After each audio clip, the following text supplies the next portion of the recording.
Hey there, viewers. Privacy means nothing when the camera's still rolling. Diddy was with Kanye West, thinking the conversation was behind closed doors, but he forgot to turn off his camera.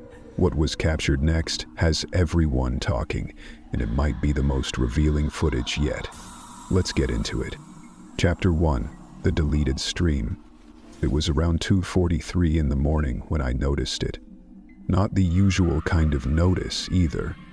It was one of those quiet little glitches in your head, like when you swear you've already seen a movie before, but none of the scenes feel familiar.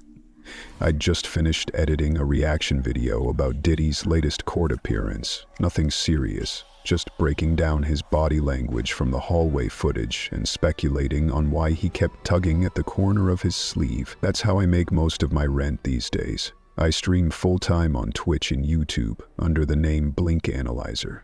Yeah, kind of a corny name, but it's stuck. People like seeing celebrities slip up, and I like being the one who catches it before anyone else does. The apartment was quiet, real quiet, that kind of dead air silence you only get in the middle of a city when you've insulated your windows just right. I had a half-finished ramen cup on the desk, 2 ring lights off to the side, and my editing software blinking like it was half awake. I was just about to shut everything down when I noticed a file I didn't recognize sitting in the render queue. The title was boring. Playback _405 move. No tags, no notes. I clicked the properties. It said it had been added 12 days ago. Except I hadn't been online that day. I was at a flea market. I remember that day perfectly, actually. It rained for 6 hours straight, and I'd found this busted-looking USB collection in a cardboard box near the back row of vendors. Most of it was junk, old promo reels, some low-quality dance footage, probably from the 2000s. But there was one disc, a cheap DVD with faded marker that read "Free Puff Raw Cuts." No jewel case, just shrink wrap. I only paid $3 for it because I liked the weirdness of it. I figured maybe it was some ancient Bad Boy Records fan video or something. I hadn't opened it until now. I double-clicked the file. The room it opened in VLC. No thumbnail, just 10 minutes of black screen. No music, no movement. I skipped around, nothing. I was about to delete it when I heard something. A thud, not loud, but close. Like the sound of a knee bumping a table leg. I rewound, slowed the playback to 0.25x speed. It happened again.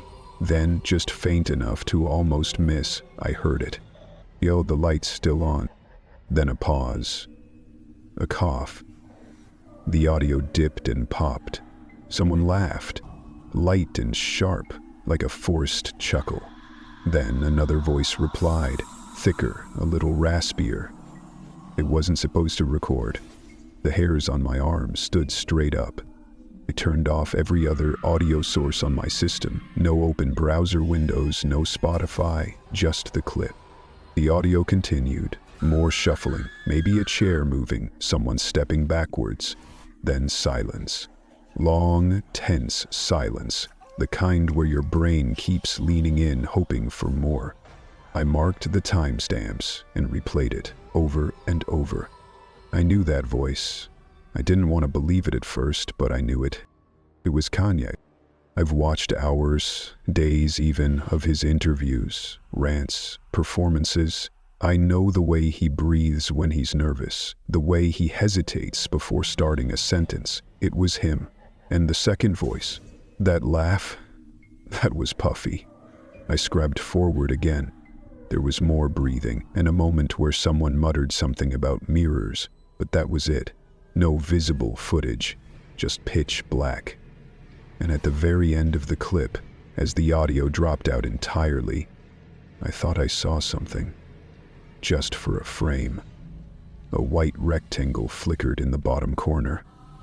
I replayed the last second 10 times before I caught it. A timestamp. February 22, 2023, Las Vegas, room 17, tier 3. I froze. I literally stopped breathing for a few seconds. That date, that city, that room number, it meant nothing to me at first. until I remembered something from the trial streams. One of Diddy's accusers, Jane Doe 3, mentioned a Tier 3 suite during her closed-door testimony. No cameras had been allowed during that portion, but reporters said she referenced a hotel in Vegas where things went too far. That stuck with me, because Tier 3 isn't normal hotel jargon. That's internal code. I leaned back, blinking at the screen, then opened Audacity and dragged the clip in.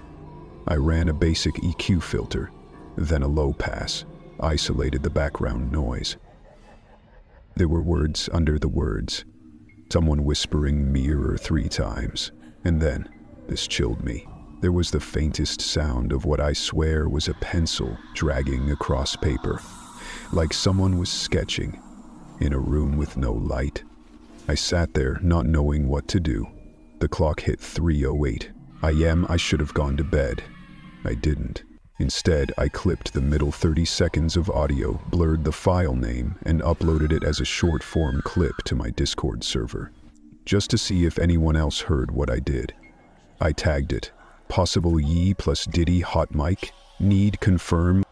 I went to refill my water, was gone for maybe 4 minutes. When I came back, I had 3 new messages from anonymous accounts. One of them just asked, "Are you alone right now?" I froze again. Not because of the message itself. People on the internet say weird stuff all the time. But because it was from a username I'd never seen. The account had no profile picture, no metadata, and it had been created 1 hour before the video went live. Another message followed. Delete that, you don't want to be part of Session 10. Session 10? That wasn't in any of the trial transcripts. I Googled it. Nothing. I checked Reddit. Nothing. Not even the deep-cut forums for conspiracy court crossovers mentioned it. But I knew what I'd heard. I closed Discord and disconnected the drive. I looked at the DVD again. Free, puff raw cuts. It felt heavier now, like it knew something I didn't. I flipped it over. Still no markings, no labels, but the disc itself had a smudge in the middle that looked, weirdly, like a fingerprint, almost pressed in. I decided to try playing the full disc, just to see what else was there. 3 more files loaded in a bare-bones menu. Playback _302 move. Playback _302 move, and one that had no extension, just echo _tier. I clicked the first 2. Same deal. Black screens, no audio. But the last one? It wouldn't open at all. I right-clicked, tried to force it in VLC, then QuickTime. Nothing. I even renamed the extension. Still dead. It was like the file was there, but wasn't meant to be played. I got this sick feeling in my stomach. Not fear, just like something was pressing on me. Like I had started a game I didn't know I was playing. I turned off my lights and just sat there, in the blue glow of my monitor, listening to the faint loop of Kanye's voice, over and over. Yo, the light's still on.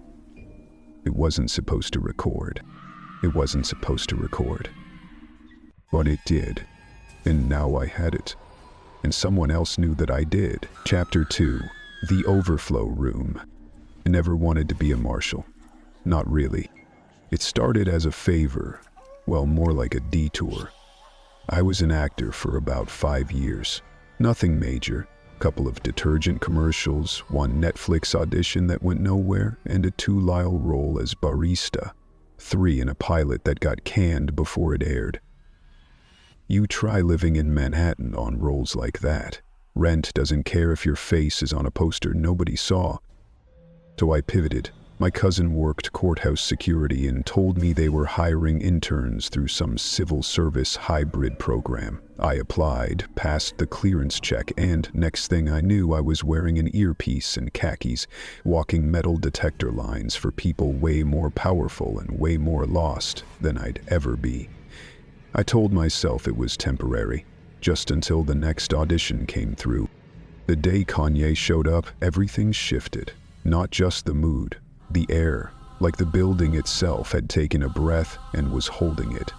I was stationed near the East Wing elevator, minding my own business, when the comms crackled and I heard one of the senior officers say, "Ye's in the lobby." I actually laughed out loud, thinking it was a joke, but within 30 seconds I saw him. Kanye West, no entourage, wearing all white like he was heading to a baptism instead of one of the messiest trials in entertainment history. He didn't look up, just walked like he was following something only he could see, a map only he understood.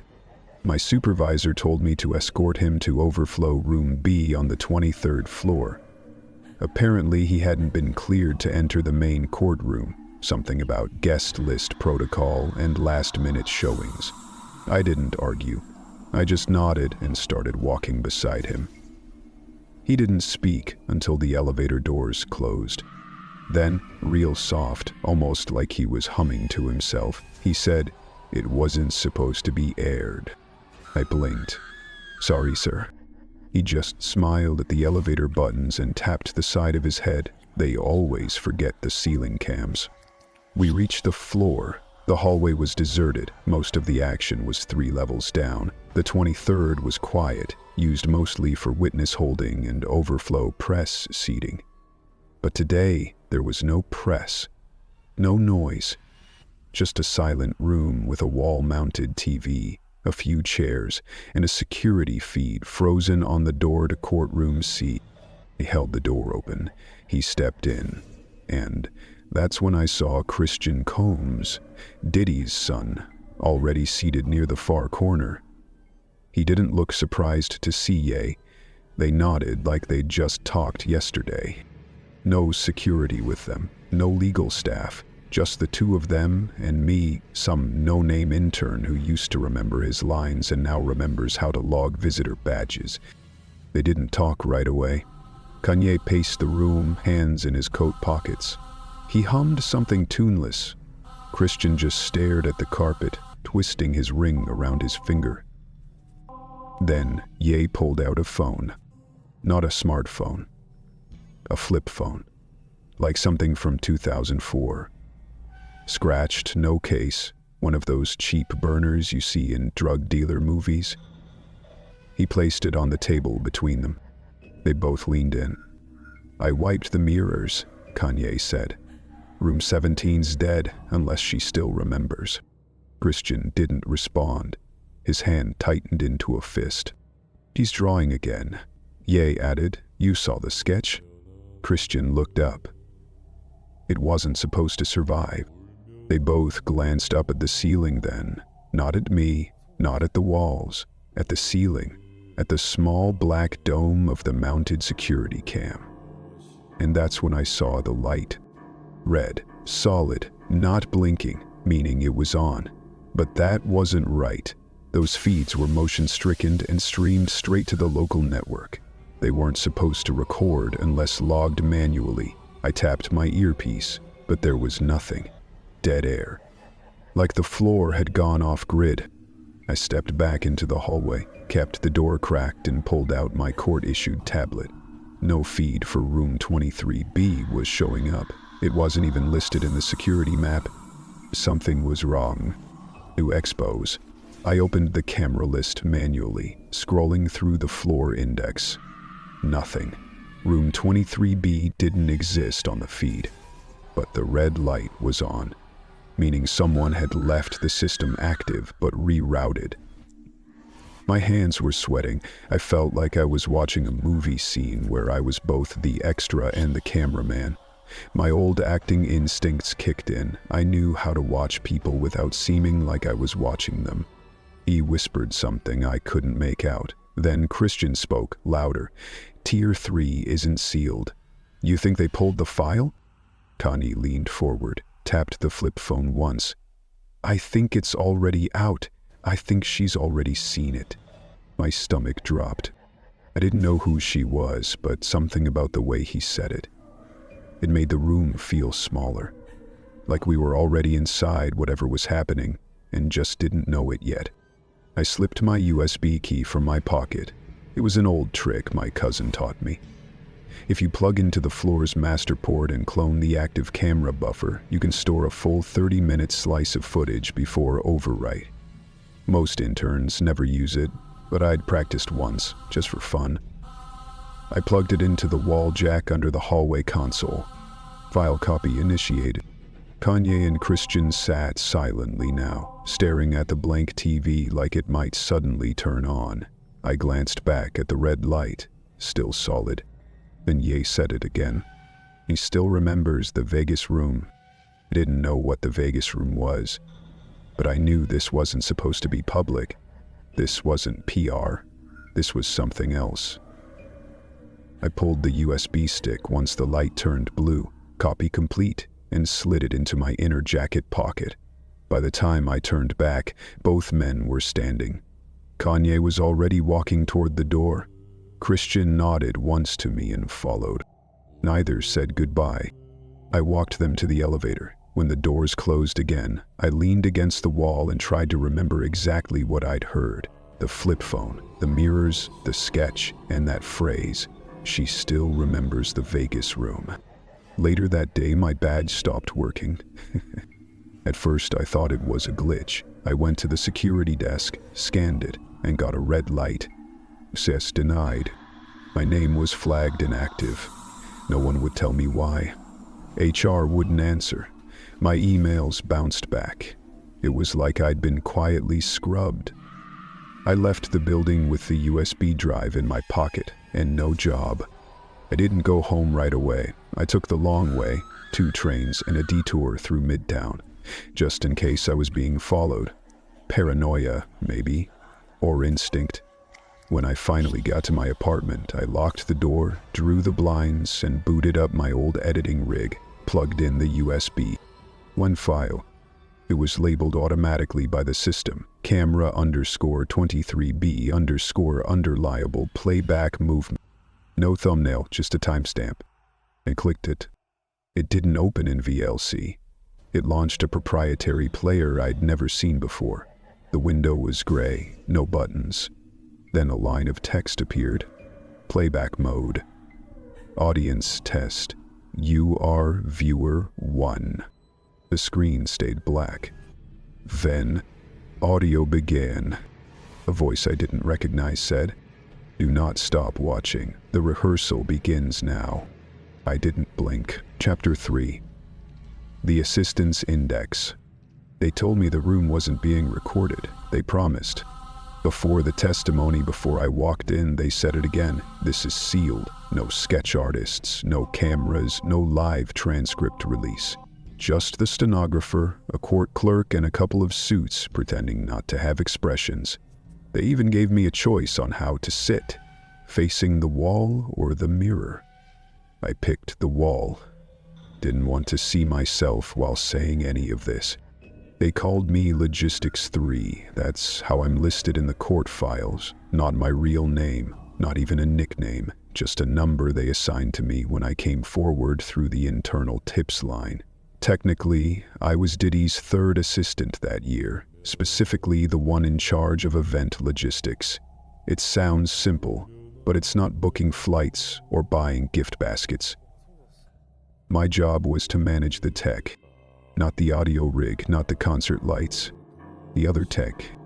Hidden cams, remote mics, signal kill switches, button-sized lenses glued into smoke detectors. Stuff you'd think only the FBI used. But we used it for parties. For what he called memory control. He liked filming people without them knowing. Said it gave him leverage. Said people told their real truths when they thought no one was recording. Then later, when they tried to lie, he could play back the rehearsal. That's what he called it, a rehearsal. Like real life wasn't what mattered. It was the version he captured, stored, clipped, edited. Sometimes he'd watch a conversation he had the day before and re-perform it the next morning, word for word. I don't know if that was power or something else. The Vegas suite, room 17, was always different. It had that mirrored ceiling, not all the way across, just a panel like a patch above the bed. But it wasn't glass, it was 2-way. Behind it was a cam box he had flown in, custom made, built-in echo dampeners. Camera 4Cs? My responsibility. He tested it 3 hours before the guests arrived. Worked perfectly. Feed looped through my tablet and into the private server hub we nicknamed the Nest. Every feed had a kill code. You type 6 digits, press twice, and the cache erases within 30 seconds. That was my job. Record the fun. Kill the feed when things crossed a line. That night, February 22, 2023, I was supposed to end the stream for Camera 4C by 1:40 AE. He told me that himself. 1:40, no later. I even set an alarm. The party went long. Wild King Night number 7. That's what the folder was labeled in our system. Every big night got its own file. The others were Bermuda Tears, Freak Tier 3, White Oil Ceremony, stuff like that. Internal lingo. Diddy made most of it up himself. At 1:52 a.m. I got the alert. Camera 4C still live. I panicked, pulled my tablet, typed the kill code, but the stream was already offline from my side. I couldn't access it. I tried refreshing, still nothing. That's when I saw the last cached frame. It auto-saved to my tablet before the kill failed. 1 frame. Ye. Standing in room 17, facing Diddy, hand on his shoulder. No music, no movement, just that frozen image, mid-whisper. I couldn't hear the audio, but the server always processed transcript previews. I opened the auto-atomic overlay. It read, "Deli know what we buried, bro?" I stared at those words until my vision blurred. I didn't sleep that night, or the next. The next day, the server logs for the entire Vegas event vanished. Not erased, just gone. Even the backups, like they were never created. I asked the tech contractor on staff, Dev, if he knew what happened. He looked at me weird and said, "We didn't use Camera 4C that night," then walked away. 2 weeks later, I resigned. Said I had family stuff. Said I was burned out. No one stopped me. 3 months after that, I got the package. No return address. No courier tracking. Just a thin black box inside my mailbox. No label. My name was written on it. Just the number. L3. Inside was a sketchbook. The cover was smooth, leather-like, smelled like charcoal. Every page was a courtroom sketch, but not from any public trial I'd seen. They were scenes I recognized, but with different angles, different lighting. The faces were drawn perfectly, sometimes more vivid than real life. The lines pulsed, like graphite still settling into the page. One of the sketches showed the hallway outside room 17. I knew that carpet. I remembered that night. The pattern on the floor, the faint outline of someone standing in the mirror's reflection, even though they weren't in the room.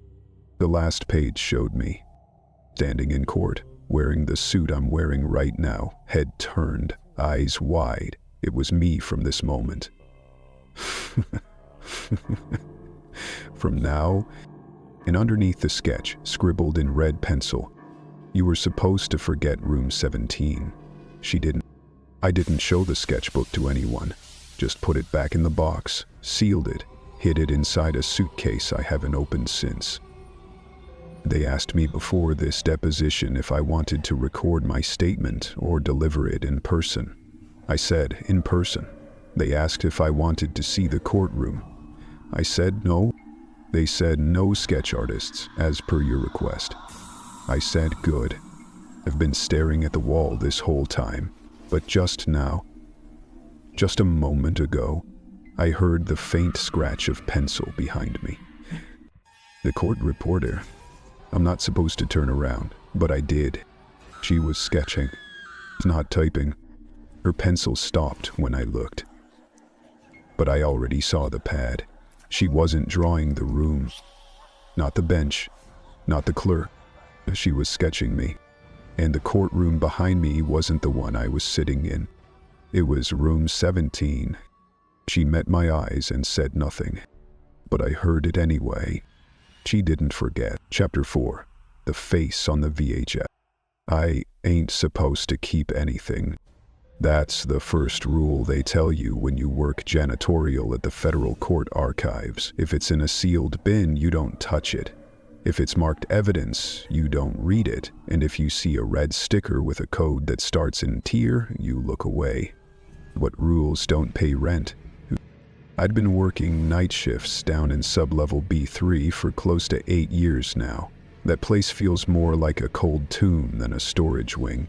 Concrete walls, blinking green lights every 12 feet, and the sound of your own keys jangling, echoing back at you like ghosts don't want you there. My name's Oscar. I don't got a last name worth remembering, and most people upstairs just call me Janny. I push bins, I mop blood off hallways after inmate transfers get messy, and sometimes, when no one's looking, I find little pieces of other people's secrets and try to make a buck. Used to flip discarded electronics on Craigslist, old Blackberries, corrupted USBs, occasionally even a courtroom microphone that fell off a podium.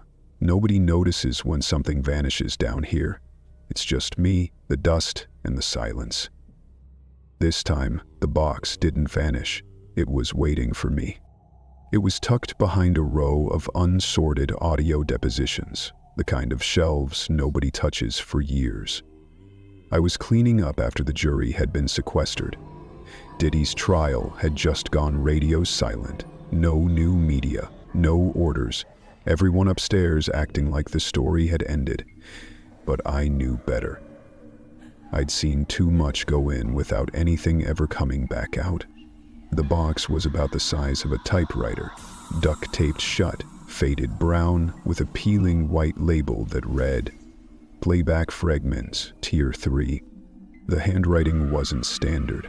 No date, no initials, just that title and a faint red circle stamped in the bottom corner, almost like a fingerprint pressed too hard. I knew what I was doing was against protocol. I broke the tape anyway. Inside, a VHS tape, a torn sketchbook missing its cover, and a USB drive wrapped in masking tape. Someone had written on the USB in a thick black Sharpie, "Do not render in court, internal use only." He pocketed it. The VHS had no label, just a red sticker marked Session 4C.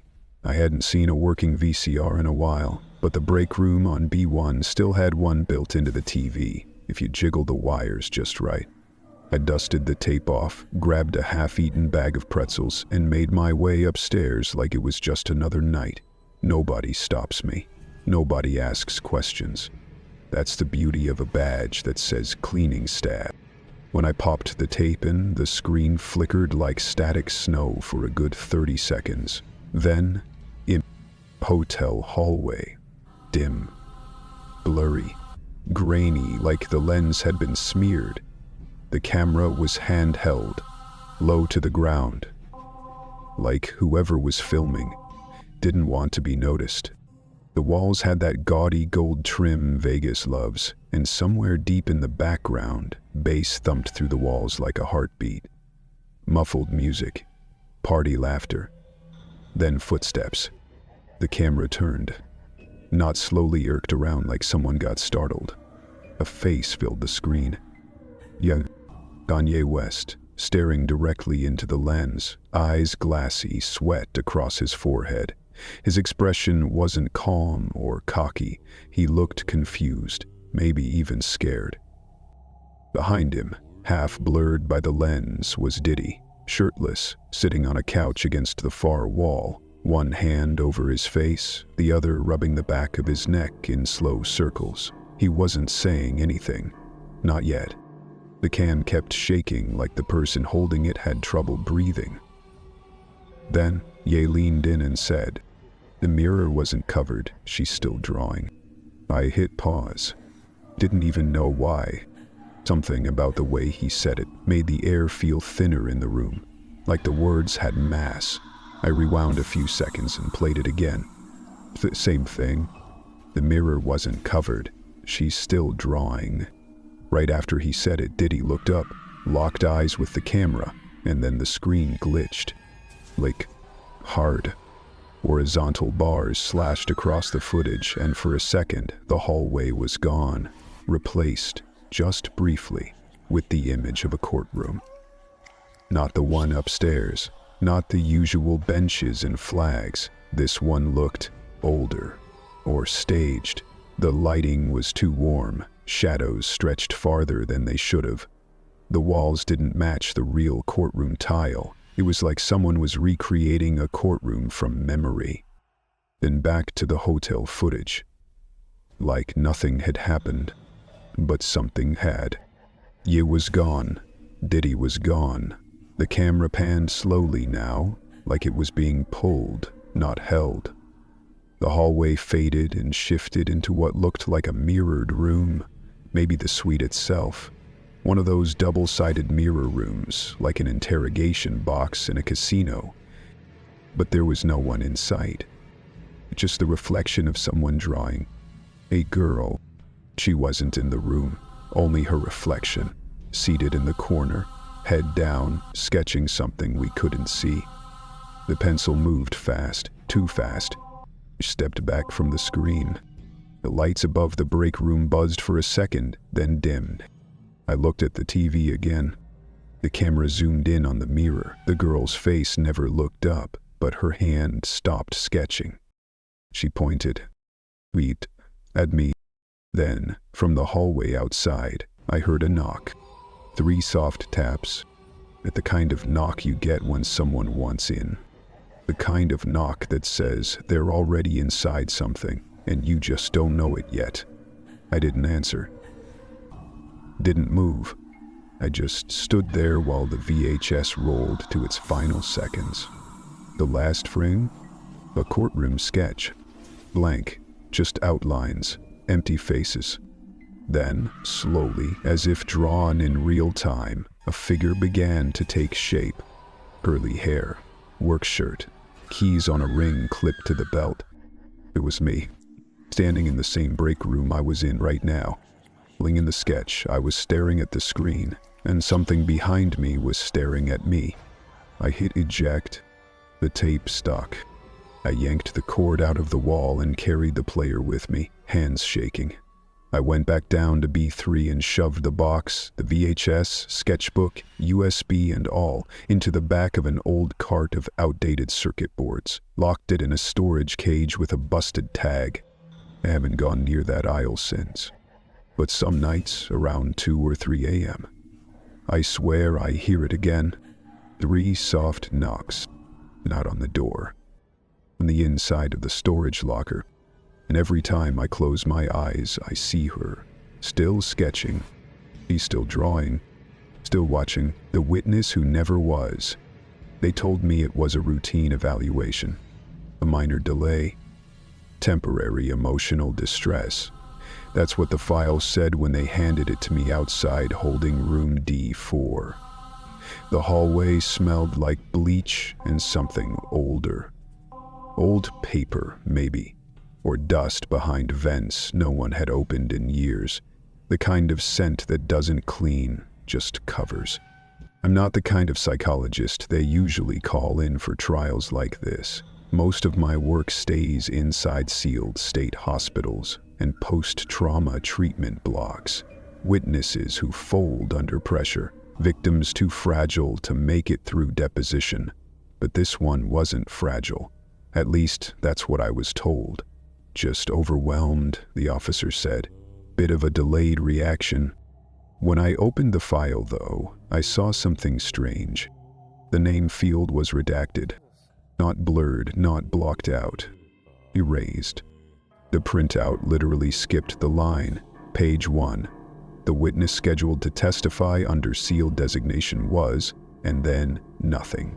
Straight into exhibits reviewed to date, N/A. I stepped into the room expecting to find someone curled up, crying, maybe sedated. Instead, I found a woman seated perfectly still in a metal chair, upright, eyes open. She didn't blink. Didn't even look over as I walked in. Her hands were folded in her lap, but her right index finger twitched, over and over, like it was tracing something only she could see. There was no table in front of her, just the sketch pad they'd left behind, torn pages curled at the corners, and a pencil that had been worn down nearly to the eraser. She'd filled every page, all spirals, some tiny, no wider than a coin, others stretched edge to edge, overlapping, circling in on each other. Some were perfect, some were jagged, but they all seemed to move if you stared long enough. I sat across from her and introduced myself, told her my name, what I did, how long we'd be talking. She didn't respond. I asked if she knew where she was. No answer. Then, after 5 full minutes of silence, she said, "He left the camera on." Her voice was barely audible, like she hadn't used it in days. I leaned in.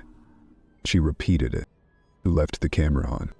Then looked up at me, first time she made eye contact, and said, "I became the recording." I paused, asked her what she meant. She didn't explain. I glanced at the mirror. Standard one way. All holding rooms have them.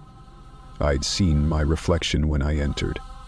But now, something felt wrong. The mirror wasn't showing her from the same angle. It was like she was turned slightly in the reflection, drawing again, but she wasn't moving. I told myself it was lighting, just an illusion. I asked her name. She said, "I used to be guest 9. Guest 9.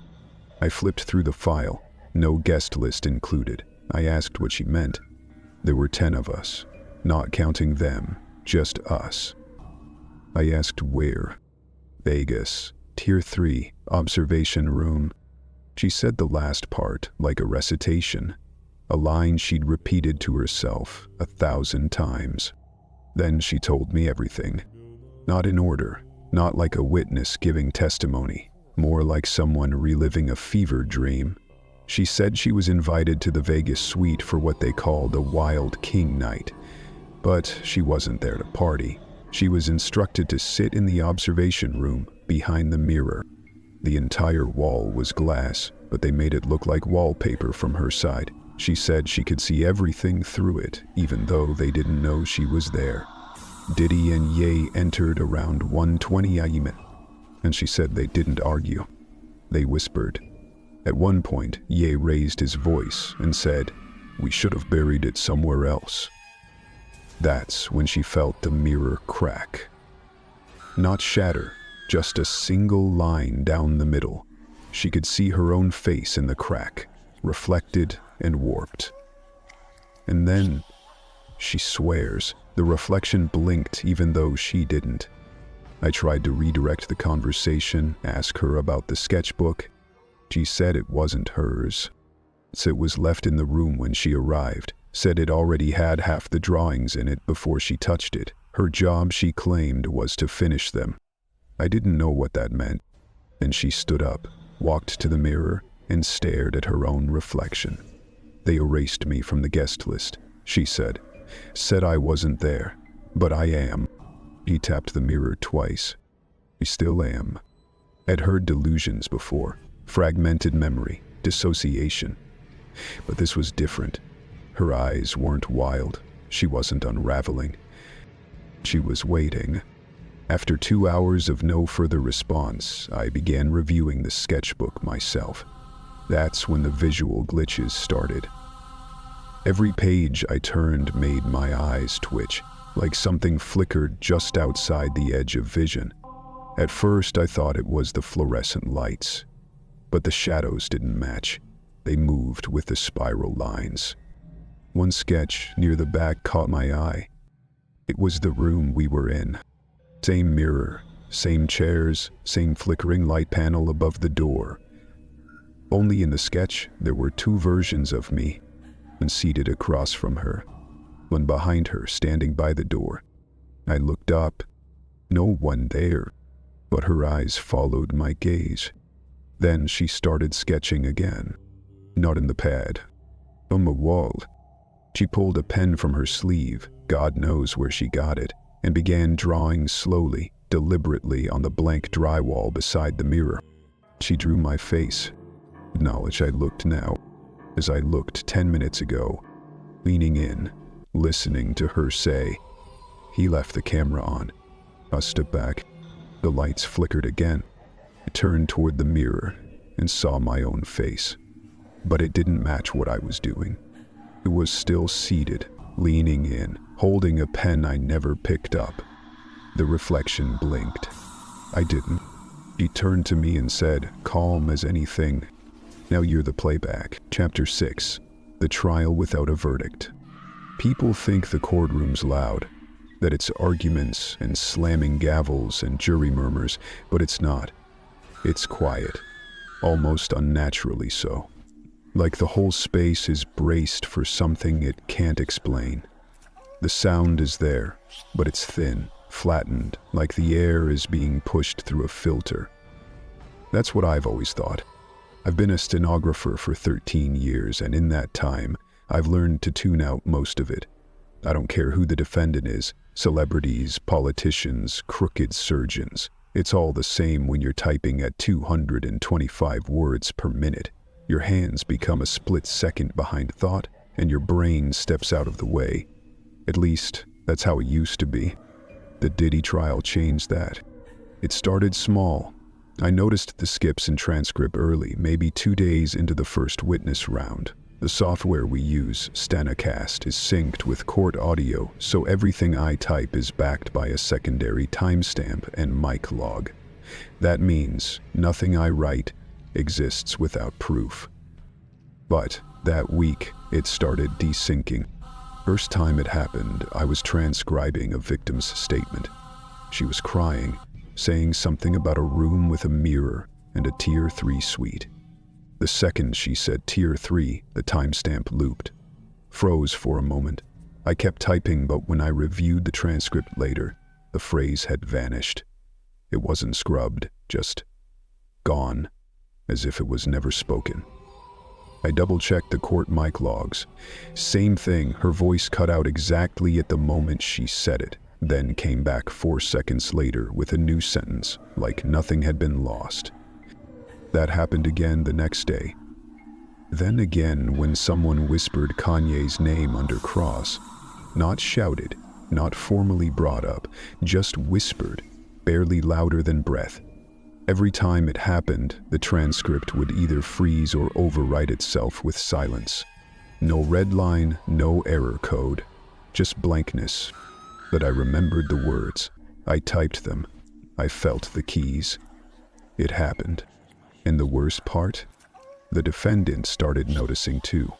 That he would glance at me during these moments. Not like a passing glance, not annoyed, not accusatory. It was deeper, like he knew I knew. He never said anything, never broke the rules, but he'd lock eyes with me just for a moment, as if to say, "You see it too, don't you?" On the final day of testimony, I arrived early. The court was mostly empty, just one bailiff, the clerk, and the buzz of ceiling lights no one remembers to turn off. My terminal had been updated overnight, nothing unusual, except for one new folder on the desktop. It wasn't there yesterday. No name, just unrendered Session X Live feed. I stared at it for a while, hovered my mouse, didn't click, but the folder opened anyway. It wasn't a crash, it was like it anticipated me. Inside were 3 files. One was labeled live_input_feed. Another, unverified_transcript, playback user 3U. And the third, no name, just a blinking icon. I opened the transcript first. It wasn't a text document. It was a live stream of my own typing, but not what I was typing in the courtroom. It was typing ahead of me, anticipating what was going to be said before it was said, phrases that had never entered the room. Secrets, fear, guilt. It typed things like, "He asked me to record it, but I thought the camera was off. He said we buried it too shallow. Year 3 is inside the courthouse now.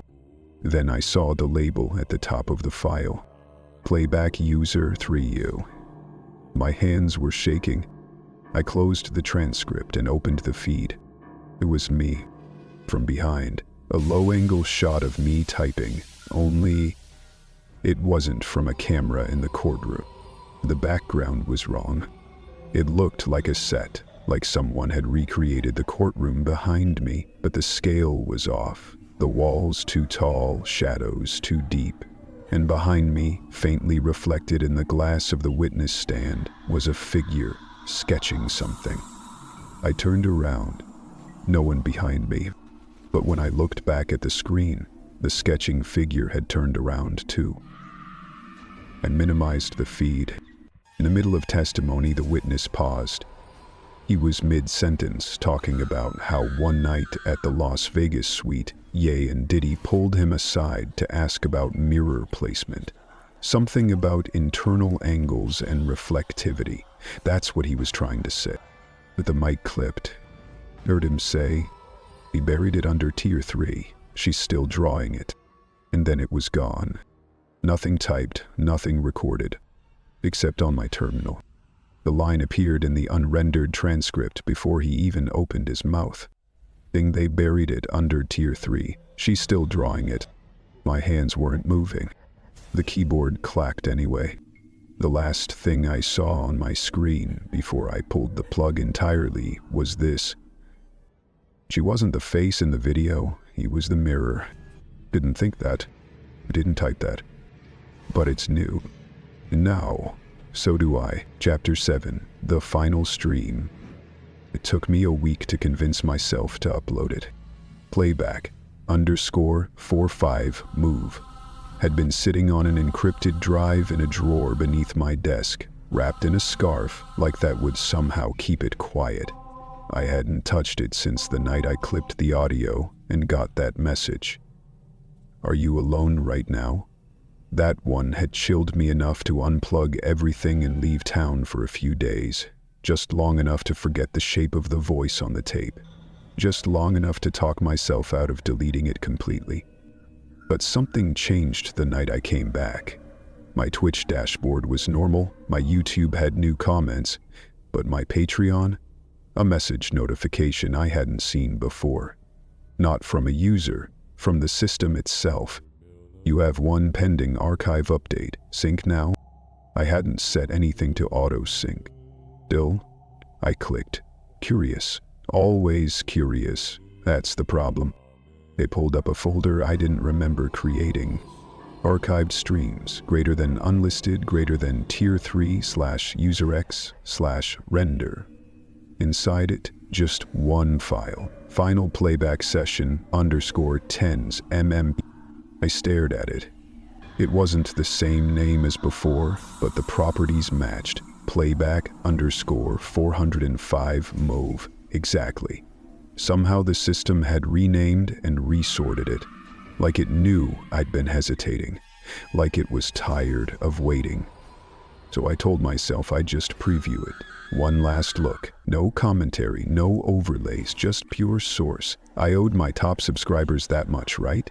People who supported the weirdness, the hidden, the broken edges of stories no one else followed through. I scheduled it as an unlisted live stream on my private Patreon channel. Only 15 people had access. I clicked Go Live. The screen went black. Not the kind of black you expect from no signal. This was deeper, velvet black, soundless. Then the loading wheel spun, froze mid-spun, and vanished. The first image wasn't video, it was a sketch. Courtroom, side view, Diddy at the defense table, but faceless. Just a smear where his head should be. To his left, someone scribbling on a pad. A woman. The outline looked familiar, but before I could figure it out, the screen flickered. An audio track kicked in. Video, just sound. Man's voice, quiet and low. "Diddy, they think the virus is mine, but it was already here." Then static. Then humming. Low, tuneless. Familiar. "Ye." I'd heard him hum like that in dozens of clips.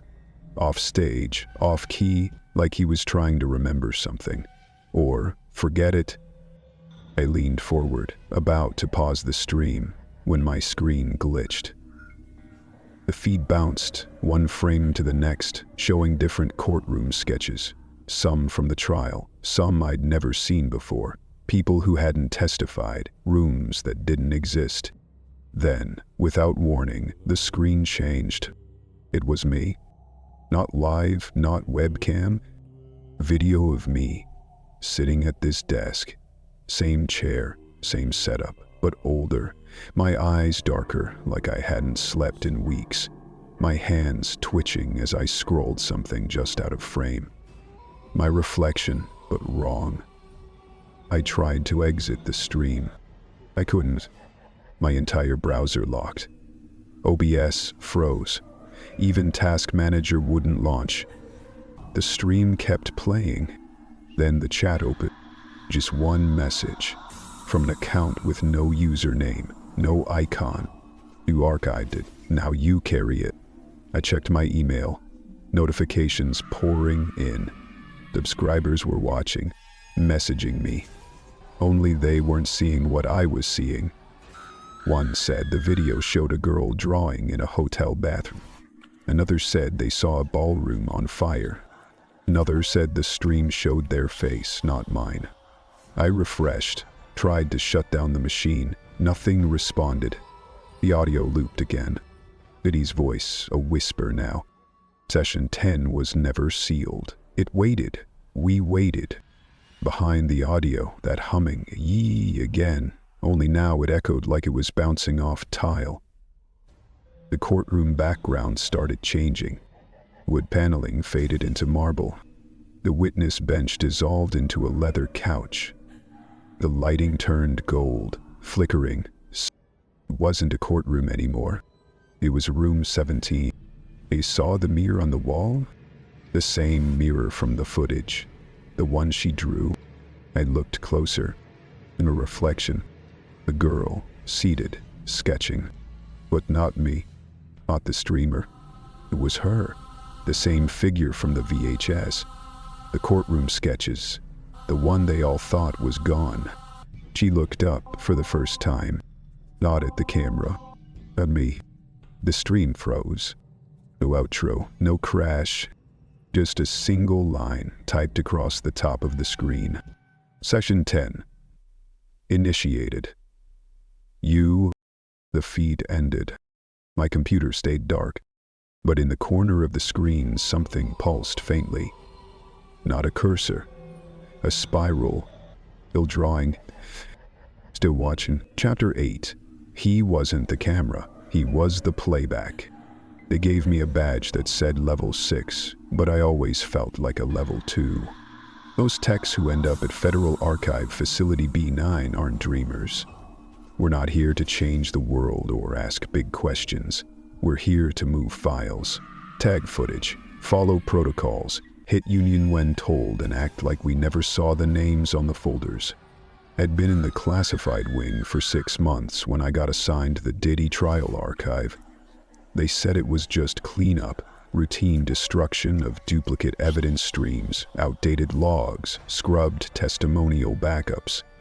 Nothing in the chain was admissible anymore. The verdict wasn't public yet. Everything else had gone quiet. The court called it post-trial silence, but we just called it finalization. The hard drives came in unmarked crates, no external labels. The manifest listed 16 drives, all to be wiped and degaussed. I'd done it 100 times before, but drive 13 was different. It hummed when I plugged it in. Not like a fan or coil whine, a real low hum. Barely there. The folder structure looked normal at first. Dozens of files labeled witness _testimony _raw _encrypted. Exhibit _A _camera 2. Base. Courtroom _sync _transcript _V3. Then at the bottom, one folder. Session playback tier 3. Composite trial feed. No metadata. No size listed. The file inside was simply called final_sequence_10_rendered MP4. I clicked it. It didn't open in VLC. Didn't open in anything, really. The screen turned gray, not black, gray, like wet cement, and then a message blinked up. Raheel mode enabled, viewer ID 6B3, test commencing. The playback began. I expected courtroom footage. Instead, I saw a stage, not a metaphorical one, a real constructed stage. Curtains, footlights, a wooden platform. The witness bench was there, but it was cardboard. The jury was made of dummies, literally, plastic mannequins in suits. The judge's seat was empty, and in the middle of it all was a sketchbook. Open, page flipping by itself. The footage zoomed in, and each page showed a different face. First, the assistant, mouth half open, whispering, "Room 17." Then, the janitor, hands shaking, holding a VHS tape. Then, the psychologist, looking into a mirror that wasn't his. My own face, flickering in and out, like static, sometimes young, sometimes old, sometimes sitting exactly where I was now, at the terminal, watching this. I tried to exit the file. It wouldn't close. The video kept looping through composite shots. Diddy's chair empty, then filled. But it wasn't Diddy. It was each of us, in sequence, like we were taking turns playing him. And that's when I remembered the old archive memo from months back. We'd processed it during a separate case involving playback protocol. I searched my inbox, found the memo. It was titled, "Rehearsal Tapes, Session X, Audience Mirror Training." It talked about courtroom footage that was never meant for public view, not surveillance, not testimony. Training material, psychological conditioning, watching to remember, watching to forget. I looked back at the screen. The camera had now moved backstage. There was a girl, seated in a folding chair, sketching. She never looked up. The sketchpad in her lap moved on its own, lines filling before her pencil touched the page. One drawing stood out. It was the court. Not the fake one, the real one. And in the middle of it, a figure seated at a terminal. Watching. It was me. My breath caught. I saw the sketchbook's title in her hands now. Playback record, viewer 6B3. The walls in the video began to collapse. Not dramatically, not like a movie. They folded in like theater sets being struck. Behind them was another courtroom. Same shape, same shadows, different furniture. Like someone had remade the room again and again. For years. I realized this wasn't about what had been said. It wasn't even about what had been done. It was about who would watch, who would remember, who would be willing to follow the threads all the way to the end and still think they were just an observer. I wasn't deleting anything. I was processing it. At the bottom of the screen, final text began to type itself. Wasn't the camera, he was the test. You kept watching. So now, you're the recording. The playback froze. But the reflection in my terminal kept moving.